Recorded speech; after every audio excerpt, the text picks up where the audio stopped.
ឆ្នាំថ្មីមកដល់ហើយបងអើយអន្លង់ស្លែងយើងសបាយពេញភូមិក្មេងចាំងប្រុសស្រីញឹមគ្រប់គ្នាក្មេងចាំងប្រុងស្រីញញឹមគ្រប់គ្នាសូមបីខ្យល់ក៏រំតាមភ្លេងដែរសំឡេងត្រីកន្ទ្រឹមឮឆ្ងាយក្រុមយុវវ័យរាំជុំគ្នាសប្បាយចង្កានដុតម្ហូបក្លិនឆ្ងាញ់ហើយអារម្មណ៍កក់ក្ដៅដូចគ្រួសារធំអារម្មណ៍កក់ក្ដៅដូចគ្រួសារធំ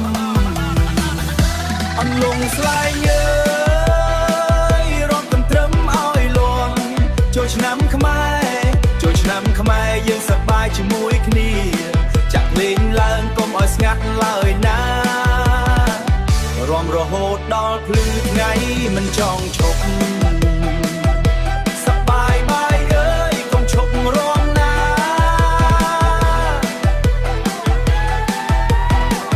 ហេហេចាក់ទឹកស្រោចចិត្តស្រស់ស្រាយណាស់បងប្អូនញញឹមមិនមានការព្រួយអន្លង់ស្លែងនេះស្នេហ៍មិនខ្វះមកលេងញ៉ាំម្ដងហើយចង់មកទៀតអន្លង់ស្លែងអើយរំកន្ទ្រឹមឲ្យលន់